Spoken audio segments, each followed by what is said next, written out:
Hola, la mano de transacciones, tratando de explicar un poquito cuál es la idea de todas estas componentes del Transaction Manager. Entonces, ¿qué es lo que está pasando acá? Vamos a imaginar que hay cuatro servicios, o en este caso personas, que están ejecutando transacciones al mismo tiempo en la base de datos. Pueden pensar de cuatro personas que están haciendo depósitos en el banco, por ejemplo. Entonces, evidentemente, como la base de datos tiene un puro disco y la información está en una sola parte, hay que encontrar alguna manera, aunque sean al mismo tiempo, de ejecutar esas transacciones. Entonces, digamos que el sistema dice, bueno, yo voy a querer ejecutar transacción uno, después la 2, después la 3 y después la 4. Si siempre se pudiera hacer eso y eso fuese óptimo, no tendríamos absolutamente ningún problema. Cada vez que hay hartas personas tratando de meterse a la base de datos dice, bueno, ustedes espérense hasta que la transacción uno termine, después empieza la 2, después la 3 y después la 4 y estamos listos. ¿Cuál es el problema? En realidad no es el problema, es una oportunidad que nosotros tenemos que aprovechar porque si no nada funciona. Imagínense que las tres primeras transacciones leen A. Por supuesto que este recurso A, que puede ser por ejemplo alguna tabla que está en alguna parte, todo esto va a estar bien cerca en el disco. Entonces si nosotros nos imaginamos el disco duro acá, lo más probable es que va a haber un pedacito donde va a estar A. Entonces por supuesto que cuando yo tenga la cinta lectora del disco, apuntando en A, yo voy a querer aprovecharlo lo más posible y voy a querer leer el recurso A para las tres transacciones al mismo tiempo. Pero eso significa que vamos a tener que desordenar las transacciones. Entonces el sistema lo que va a decir es decir, bueno, primero voy a leer A para la transacción uno, voy a leer A para la transacción 2, voy a leer A para la transacción 3 y después voy a ejecutar el resto de la transacción uno, el resto de la transacción 2, el resto de la transacción 3 y después la transacción 4. Entonces nos vemos un poco obligados a salir del orden más fácil, del orden secuencial de las transacciones, porque precisamente queremos aprovechar esta sinergia que tenemos en los recursos. Entonces cada vez que estamos leyendo y escribiendo en el disco, nosotros queremos ubicar todos los procesos de lectura y escritura que están más o menos cerca, queremos que sucedan más o menos al mismo tiempo. Entonces hay una componente que se encarga de hacer todo esto que se llama el Transaction Manager. Y lo que nosotros vamos a revisar en este video es, bueno, ¿cuándo efectivamente se puede hacer esta cuestión? Em, entonces, lo que vamos a tratar de hacer es ver algunas ordenaciones que a los sistemas tal vez les gustaría hacer precisamente porque están aprovechando sinergia con los accesos a disco, con el caché que tengan o con la memoria o lo que sea, y vamos a tratar de analizar si es que acaso eso está bien o está mal. Para nosotros el concepto de que está bien es que efectivamente esas transacciones sean, esta planificación sea equivalente a haber corrido estas cuatro transacciones en orden. Entonces, en este caso, ¿cuándo esto no va a ser equivalente a haber corrido estas cuatro transacciones en orden? Bueno, imagínense que T1 lo que primero hace es que lee el recurso A y después escribe en el recurso A. Entonces supongamos que lee en el recurso A y después escribe A igual A más 4. Entonces, la lectura que va a hacer la transacción 2 cuando la transacción hace read de A, la lectura que estoy haciendo en este caso, depende realmente si la ejecuto antes o después que este write. Entonces, si efectivamente estoy ejecutando la transacción 2 después de la transacción 1, cuando lea este recurso A, esto va a ser lo que tenía antes en A más 4. Entonces aquí también voy a volver a leer este A más 4, que era lo que había leído la transacción 1 y después escribió que tenía que sumarle 4. Si es que yo lo ejecuto de esta forma, todos van a pensar que A tiene lo mismo y después va a estar ejecutándose el resto de las transacciones. Entonces realmente no es lo mismo hacer este orden que este otro orden, porque estoy leyendo la transacción 2, en este caso en particular, después de haber escrito algo en la transacción 1. Entonces estas dos cosas, a mí realmente me importa el orden en que se ejecutan. Si lo que yo quería hacer en el mundo ideal era ejecutar la transacción 1 y luego la transacción 2, en la planificación de mi sistema operativo, no puede ser que yo esté ejecutando la parte de lectura de la transacción 2 antes de la parte de escritura de la transacción 1. Entonces, para ser un poquito más específico, lo que está pasando es que estas dos cosas yo no las puedo permutar en orden porque podría cambiar el significado, podría tener lectura sucia o escritura inconsistente. Entonces, no es lo mismo escribir en A y luego leer en A que primero leer en A y escribir en A. Entonces, en general, lo que vamos a tratar de hacer, vamos a tratar de ir permutando las cosas que las transacciones están haciendo em, para tratar de llegar a algo serial. Pero tenemos que tener cuidado con ciertos conflictos. Entonces, ¿qué cosas van a ser las que yo voy a poder permutar? Por supuesto que si hay dos operaciones que están usando recursos distintos de la base de datos, yo les puedo cambiar el orden. Si hay dos operaciones que están leyendo el mismo recurso de la base de datos, no me importa el orden en que se ejecuten. Entonces, si la transacción 1 lee A y la transacción 2 lee A, eso es exactamente lo mismo que al revés.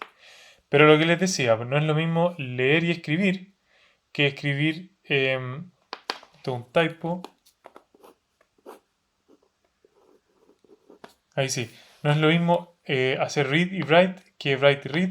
Y por supuesto que no es lo mismo escribir y luego escribir que escribir por la transacción 2 y luego escribir por la transacción 1. Entonces podría ser que aquí yo estoy escribiendo que A igual 100, acá que A igual 1000, y aquí estoy escribiendo A igual 1000 y A igual 100. Entonces el resultado final va a ser distinto. Eh, entonces, ¿qué es lo que hacen la teoría un poquito de sistema operativo? Está esta noción de un schedule que va a ser serializable. Entonces, esto que está acá es un schedule, es una calendarización. Y lo que estoy haciendo es que estoy ejecutando todas las operaciones que tenían que ejecutar las distintas transacciones. Entonces, acá está la transacción 1, acá está la transacción 2 y acá está la transacción 3. Y yo estoy diciendo, mira, yo voy a planificar estas operaciones de la siguiente manera. Primero voy a ejecutar esta operación de la transacción 2. Después voy a ejecutar esta de la transacción 1, después esta de la transacción 2, después esta de la transacción 3 y así sucesivamente. Entonces esta es una posible operación que nos manda el sistema operativo. Vamos a suponer que el sistema operativo tenía sus razones para hacer esto. Y lo que a mí me interesa ver es si acaso hay una manera, si es que esto es equivalente a alguna ejecución serial de las transacciones. Y con ejecución serial me refiero a primero ejecutar todo T1, después T2 y después T3. O primero ejecutar T2, después T1 y después T3. O primero ejecutar T3 y después T1 y después T2. Y bueno, y todas las combinaciones. Entonces, ¿es verdad que el resultado de esto es equivalente a alguna de estas cosas? Si es que el resultado de esto es equivalente a alguna de estas ejecuciones, entonces yo voy a decir que mi schedule es serializable. Esa es la definición.